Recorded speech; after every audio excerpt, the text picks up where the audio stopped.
Bonjour.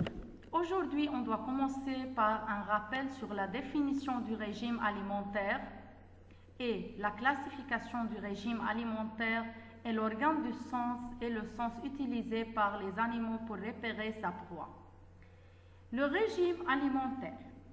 Le régime alimentaire est la somme de nourriture consommée par une personne ou par un autre organisme. Les habitudes nutritives sont les choix perpétuels réalisés par des organismes en choisissant le genre de nourriture. Donc, le régime alimentaire peut être classifié en herbivore, carnivore et omnivore. Les herbivores, celui qui mange des herbes, comme le lapin. Carnivore, celui qui mange les animaux et seulement des animaux ou bien de la viande, c'est-à-dire comme le lion. Omnivores sont les animaux qui mangent à la fois les animaux et des végétaux. Parfois, il y a des animaux qui utilisent comme organe de sens pour repérer sa proie les yeux, donc on parle du sens vision. Autres animaux utilisent le nez, donc on parle du sens olfaction, bien olfactif, la sensation olfactive. Lorsque les animaux utilisent les oreilles, donc on parle du sens audition ou bien la sensation auditive. Et parfois, il y a des insectes qui utilisent comme organe de sens les antennes, donc on parle du sens sensation. Maintenant, on doit commencer par une application sur méthode d'investigation en étudiant une expérience. L'hibou est un oiseau noir fantastique. Les Libanais pensent que sa présence apporte la tristesse, tandis que les Africains pensent qu'il apporte le bonheur. La plupart des gens disent que l'hibou a des grands yeux ronds pour observer la proie pendant la nuit. Afin de vérifier cette hypothèse, quelle hypothèse? C'est que l'hibou utilise ses grands yeux ronds pour observer ou bien repérer la proie pendant la nuit. C'est l'hypothèse dite par certains gens ou la plupart des gens. Afin de vérifier cette hypothèse, on réalise l'expérience suivante. Donc, ici on a dans l'expérience A une souris vivante et l'hibou, l'oreille sont ouvertes. Toutes ces expériences, on a comme facteur constant l'obscurité. Donc, on a remarqué ici que l'hibou a repéré et attaqué la souris vivante. Encore, dans l'expérience B, les oreilles de l'hibou sont ouvertes, mais on a mis un souris jouet. Encore, elle a repéré et attaqué la souris. Dans l'expérience A et l'expérience B, la souris toujours se déplace. Dans l'expérience C, une souris vivante qui se déplace, mais maintenant l'oreille de l'hibou sont fermées, elle n'a pas repéré et attaqué, dans ce cas, sa proie qui est la souris.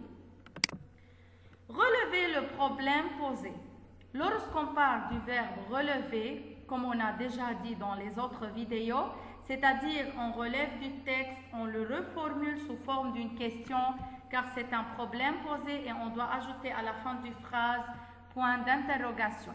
Relever, c'est-à-dire on doit tirer la phrase telle qu'elle est du texte, mais comme on doit relever un problème posé, on doit l'écrire sous forme d'une question et à la fin on doit mettre un point d'interrogation. Donc, le problème posé, comment un hibou peut repérer une souris? Relever l'objectif de l'expérience. L'objectif de l'expérience, c'est-à-dire c'est le but de l'expérience. Pourquoi on doit réaliser cette expérience? Quel est le but? L'objectif de cette expérience, c'est d'étudier comment l'hibou peut reconnaître son nourriture. C'est d'étudier comment l'hibou peut repérer son nourriture. Relever l'hypothèse testée, c'est-à-dire on doit tirer l'hypothèse, on doit tirer là du texte si c'est possible. Et toujours la phrase doit commencer par hypothèse de point comme on a écrit ici. C'est hypothèse de point. Un hibou possède des grands yeux ronds pour voir la proie pendant la nuit. C'est une hypothèse. Elle peut être juste, elle peut être incorrecte. Lorsqu'on analyse l'expérience, on doit dire si cette hypothèse est validée, oui ou non. Et si cette hypothèse est correcte ou bien incorrecte. Complétez le tableau suivant. Quel est le variable de l'expérience A? Dans l'expérience A, on a une souris réelle. Par contre, dans l'expérience B, souris fausse. Dans l'expérience C, souris réelle. Donc, dans l'expérience A, souris réelle, B, souris fausse, C, souris réelle. Dans l'expérience A, encore comme variable, on a hibou avec oreille ouverte, même encore dans l'expérience B, tandis que dans l'expérience C, l'hibou avec oreille fermée. Comme résultat, dans l'expérience A et l'expérience B, où l'hibou a des oreilles ouvertes, mais le variable c'est une fois on a une souris réelle, une fois on a souris jouée. Dans ce cas, l'hibou a repéré et attaqué la souris. Par contre, lorsqu'on a fermé dans l'expérience C l'oreille de l'hibou, même en présence d'une souris réelle, elle ne peut jamais reconnaître la souris ou bien elle ne peut pas repérer et puis attaquer la souris. Pardon, ici il y a A pour reconnaître. Analysez les expériences A et C.